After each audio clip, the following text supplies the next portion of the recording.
Modern मायके की बहुएं। What a lovely morning, right? Thank you for watching such a अरे श्यामा बेटा, गुड मॉर्निंग। पर बेटा ये कपड़े, हाँ बहू, ये थोड़े ज्यादा ही मॉडर्न और छोटे कपड़े नहीं है? इससे तो अच्छा पजामा टी शर्ट ही पहन लिया होता। ओहो मम्मी जी, पापा जी, मैं इसी तरह की नाइट सूट पहनती हूँ। अभी सोकर उठी हूँ ना, तो बस ऐसे ही कॉफी लेने चली आई। आप लोगों के लिए भी बनाऊं क्या कॉफी? नहीं बेटा, हम कॉफी नहीं पियेंगे, हमने अपनी चाय पी ली है। बेटा देख, रात को सोने का तो ठीक है, रात में जो चाहे पहन ले, पर कमरे से बाहर आओ तो कपड़े चेंज करके आया करो। हमें इतने छोटे कपड़े देखने की आदत नहीं है ना। हमारे घर में सुबह नहा धोकर सलवार सूट या साड़ी पहनकर भगवान को प्रणाम करते हैं। मम्मी जी, लेकिन मैं इन कपड़ों में ज्यादा कंफर्टेबल हूँ। सूट और साड़ी में तो मेरा दम घुटता है। अरे कंफर्ट की बात नहीं है बेटा, संस्कार की बात है। देख, मैंने भी तो ये साड़ी पहनी है, इसमें भी कंफर्ट होता है, बस आदत की बात होती है। चल अब जल्दी से नहा धोकर तैयार होकर आ जा। हाँ जी मम्मी जी, ठीक है। तभी वहां नीतू भी ऐसे ही कपड़े पहनकर आंख मसलती हुई आई और उससे काजल से कहा, काजल दीदी कॉफी बना रही हो ना, मेरी भी बनाना प्लीज। ओह मम्मी जी, पापा जी, गुड मॉर्निंग। भाभी, आप भी काजल भाभी जैसे कपड़े पहनते हो? हाँ दीदी, हम दोनों बचपन से यही सब पहनते हैं, बहुत कंफर्टेबल है। मुझे लगता है आपको भी पहनना चाहिए। नहीं भाभी, मुझे तो माफ कीजिए, मैंने बचपन से आधे अधूरे कपड़े नहीं पहने कभी। जीन्स टॉप, लॉन्ग स्कर्ट, यही सब मैं पहनती हूँ। हाफ पैंट नेवर बना। वंदना, तो चुप रहे बेटा। ये दोनों नए माहौल से आई है, इन्हें हमारे तौर तरीके सीखने में अभी थोड़ा टाइम लगेगा। ठीक है मम्मी जी, हमारे मायके में तो कोई रोक टोक नहीं थी, हम कुछ भी पहने कोई बोलने वाला नहीं था, बल्कि मम्मी तो खुद हमें ऐसे कंफर्टेबल कपड़े ला कर देती थी। भाभी, आपका मायका कुछ ज्यादा ही मॉडर्न लगता है। नीतू, वो हमारा मायका था और ये हमारा ससुराल है। अब हमें यहाँ के हिसाब से चलना होगा ना। तू एक काम कर, जाकर नहा धोकर रेडी हो जा, मैं भी नहा लेती हूँ। सॉरी मम्मी जी, नेक्स्ट टाइम से ध्यान रखेंगे। कोई बात नहीं बेटा, हम सब यहाँ समझ सकते हैं, नए माहौल में ढलने में तुम दोनों को टाइम लगेगा। जाओ अब जाकर पहले तैयार हो जाओ, फिर पूजा आरती करो और उसके बाद कॉफी पी लेना। श्यामा की बात सुनकर नीतू और काजल अपने अपने कमरे में चली गई और तैयार हो गई। हे भगवान, ये दुपट्टा कैसे संभालते लोग, पता नहीं, मैं तो बहुत अजीब लगूंगी इसमें। उधर नीतू अपने कमरे में खुद से कहती है, ये सूट तो ठीक है, पर ये चुन्नी बार बार गिर जाती है। मायके में तो बस टॉप और जींस पहन लेती थी, कितनी आजादी थी। पर चलो, दीदी सही कह रही थी, ससुराल है, एडजस्ट तो करना ही होगा। वैसे इतना भी बुरा नहीं लग रहा, थोड़ी सी अजीब जरूर हूँ, पर प्यारी भी लग रही हूँ। तभी पीछे से अमित कमरे में आता है।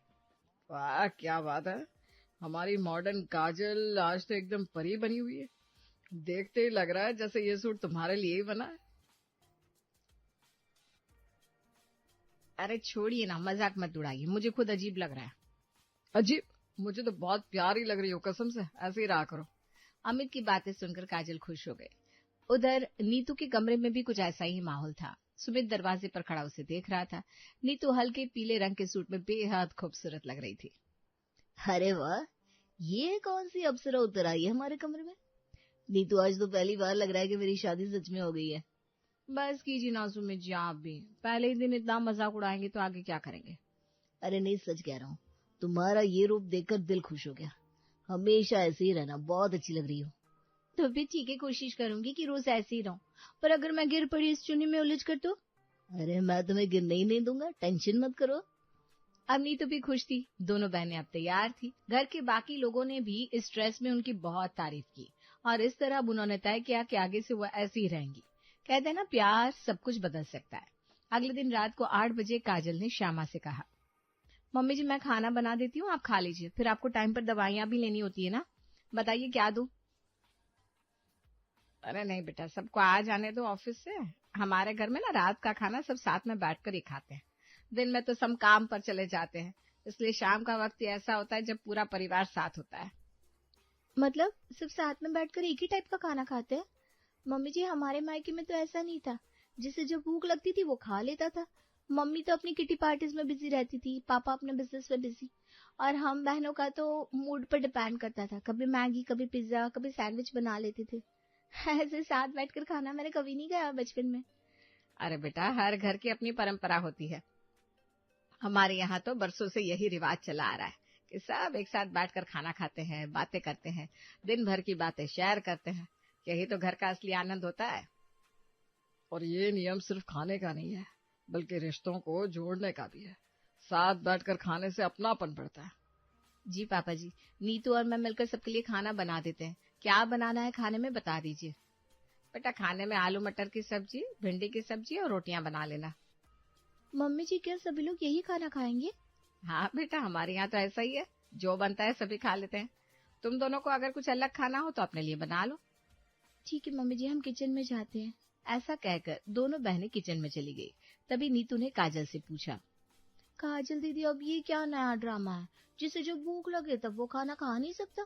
सबका वेट करो, सब आ जाए फिर खाना खाओ, अच्छी आफत है।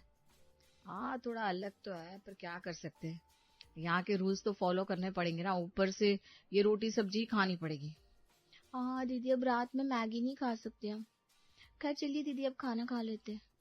हाँ, नहीं तो मैं भिंडी काट देती हूँ, तब तक आटा गूंथ ले। और इसी तरह दोनों ने मिलकर खाना बनाया और फिर टेबल पर लगा दिया। थोड़ी देर में सब ऑफिस से आए और खाना खाने टेबल पर आ गए। काजल बेटा, अब सबके लिए खाना परोस दो, और तुम दोनों भी आ जाओ साथ में। मम्मी जी, आप लोग खाइए ना, हम बाद में खा लेंगे। बाद में क्यों? हमने कहा ना, हमारे घर में सब साथ में बैठकर खाना खाता है।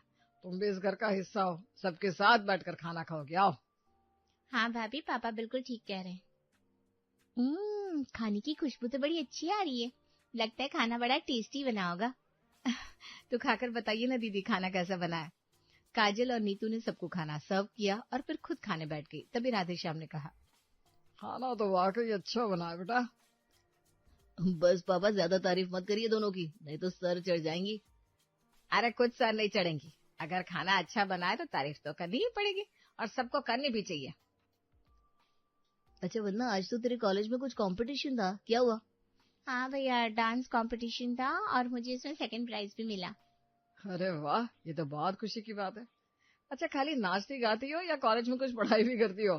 पापा देखो ना अमित भैया को, ये फिर मेरे पीछे पड़ गए। अमित, परेशान मत कर वंदना को, उसे भी खाना खाने दे और तू भी खा।